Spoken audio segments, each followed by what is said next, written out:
termasuk Anies Baswedan. Salah satu kekuatan Anies itu karena non partai. Anies itu dianggap sebagai sosok yang memiliki kekuatan politik non partai. Karenanya kalau Anies berpartai ya tentu dikhawatirkan magnet dan magisnya akan berkurang secara signifikan. Pihak-pihak yang selama ini mengidolakan Anies sebagai antitesa dari partai politik itu dikhawatirkan kemudian kecewa dan tidak memberikan dukungan secara maksimal kepada Anies Baswedan. Sebenarnya dalam konteks ini yang paling penting adalah kalau betul Anies dan PDIP itu kerjasama, Anies wajib hukumnya meyakinkan pemilihnya untuk menerima PDIP, dan PDIP juga wajib hukumnya meyakinkan para konstituennya yang dari dulu anti dengan Anies itu untuk menerima Anies sebagai bagian dari kerjasama politik. Jadi saya memahami ini kerjasama politik, bukan soal bagian kader ataupun tidak dari bagian partai politik tertentu. Baik. Di tengah para pakar politik mengungkapkan ada kelebihan dan kekurangan jika Partai Demokrasi Indonesia Perjuangan mengusung Anies Baswedan di pemilihan kepala daerah Jakarta 2024. Sebelumnya, PDIP telah memberikan sinyal bahwa mereka berpeluang mengusung Anies Baswedan sebagai calon gubernur DKI Jakarta. Adanya perubahan ambang batas pencalonan kepala daerah oleh Mahkamah Konstitusi yang membuat PDIP bisa mengusung pasangan calon sendiri. Akan tetapi, PDIP juga tidak menutup kemungkinan bahwa mereka akan lebih memilih untuk mengusung calon internal seperti Basuki Cahayapurnama, Tri Risma Harini, atau Jarod Saiful Hidayat dibandingkan dengan Anies yang berstatus non-partai. Tentu dari lubuk hati yang paling dalam dari kader-kader PDIP, siapapun nantinya yang diusung oleh PDIP, tentu harapan terbesarnya mereka menjadi bagian dari PDIP, berbondong-bondong masuk sebagai anggota yang saya kira kemudian bisa menjadi bagian dari keluarga besar PDIP yang di masa yang akan datang. Saya kira di situ konteksnya, meski pada saat yang bersamaan misalnya seperti Bu Airin ataupun Anies Baswedan ini tidak mudah untuk menentukan pilihan politik dan berganti warna kepada merah dan hitam,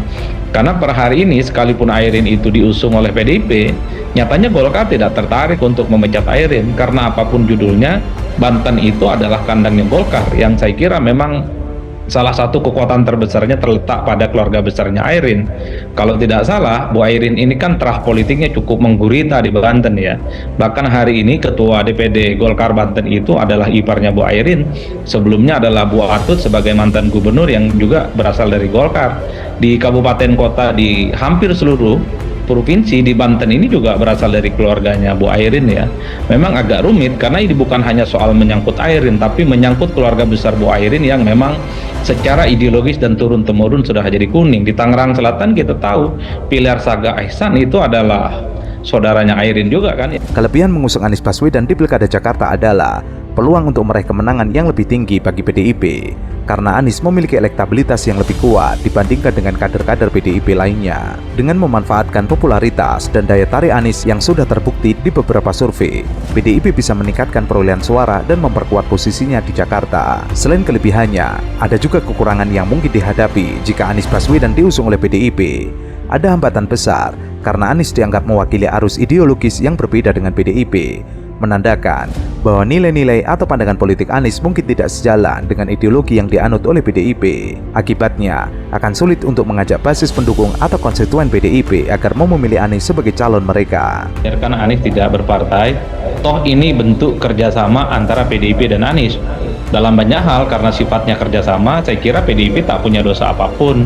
PDIP tak haram untuk melakukan kerjasama dengan pihak ataupun sosok yang sebenarnya selama ini saling bermusuhan. Toh yang menjadi wakil Anies itu masih dari kader PDIP, yang akan menjadi runyam kalau kemudian calon gubernur dan wakil gubernurnya tak ada satupun dari pihak PDIP. Mungkin PDIP akan dipermasalahkan dalam konteks itu. Tapi bagi saya, kalau kemudian yang diusung itu adalah Anies sebagai gubernur, wakilnya bagi PDIP, saya kira tidak harus juga Anies menjadi bagian dari PDIP, seperti menjadi anggota partai. PDIP sebenarnya dalam banyak hal juga membutuhkan Anies dalam tanda kutip ya, yaitu sosok yang dinilai kompetitif untuk menghadapi Ridwan Kamil dan Suswono. Karena harus kita akui, yang kita melihat dari jauh, kader internal PDIP untuk melawan Ridwan Kamil, saya kira memang ini agak rumit untuk dijelaskan secara kalkulasi statistik ya. Sekalipun Ahok itu runner up, jika dihadap-hadapkan dengan Ridwan Kamil, saya kira susah. Jadi saya melihat kemungkinannya akan ada 3 paslon. Pertama dari Kemples, Pak Ridwan Kamil ya, pada hari ini dengan Pak Suswono gitu ya. Walaupun ini agak gatel juga nih dukun politik ini, walaupun nggak punya akik ini bisa jadi wakilnya bisa ganti juga ya misalnya gitu. Kemudian dari PDI Perjuangan sangat menarik gitu ya, Ya feeling saya kayaknya bukan Anies Baswedan lah ini ya. Tapi ini kan terawang-terawang kan gitu ya, tanpa batu akik gitu. Nah, yang pasti itu adalah yang nomor 3, Dharma Pangorkun dengan Kun Wardana. Jadi sebetulnya tanpa ada keputusan MK pun di Jakarta ini sesungguhnya tidak lawan kota kosong.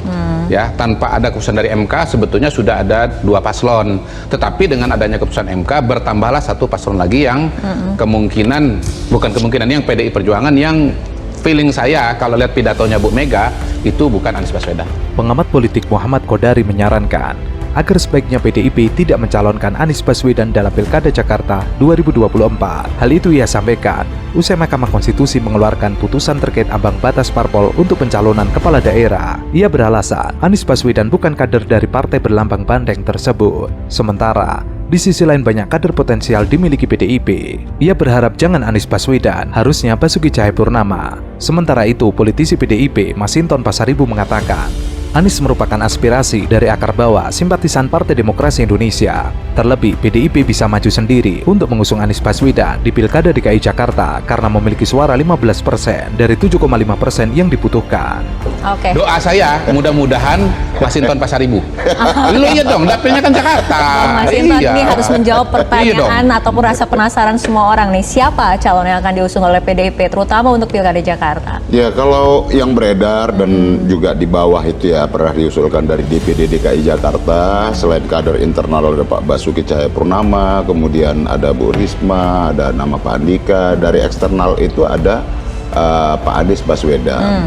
Nah tentu ya dalam waktu singkat ini ya mungkin nanti partai akan menyaring dan memutuskan dari beberapa nama yang muncul tadi. MK memutuskan syarat usia 30 tahun saat pelantikan kepala daerah. Sedang untuk persyaratan mencalonkan kepala daerah yang demikian ketat, 25% suara pemilih atau 20% kursi dibongkar MK.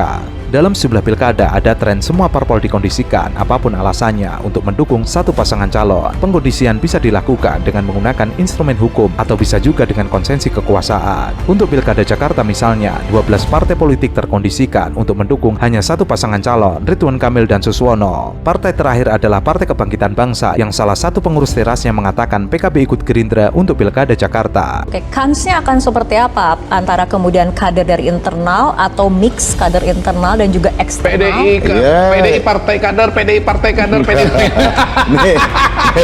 Ini Pak Kodari dia takut benar sama Pak Anies. Nah tentu Enggak, saya itu mendukung PDI Perjuangan dengan ideologi partai kadernya itu. tapi tak ketakutan kalau Dan saya mendukung PDI partai mendukung nasionalis, Anies. mendukung partai nasionalis. Harusnya Iya, mungkin plus khawatir takut kalau politik misalnya Pak Anies identitas. maju. Kalau PDI Perjuangan nggak mungkin politik identitas. Oke. Nah jadi ya kami sendiri juga belum tahu ya siapa yang akan diputus nanti. Kalau kata Pak Kodari kan terawangan-terawangan. Nah ini terawangan ini kan bisa ya bisa tidak sama sekali kan begitu ya. Nah kemudian tadi Pak Sekjen juga sudah menyampaikan sepanjang sejalan dengan garis ideologi, kepedulian dan lain sebagainya, ya PD Perjuangan akan usung. Pakai syarat itu nggak Nah ketemu. artinya ya dalam konteks itu kemarin juga Pak Sekjen menyampaikan agar Pak Anies segera bisa membangun komunikasi dengan PDI Perjuangan dan Ibu Mega. Nah menurut saya sih masih sangat terbuka peluangnya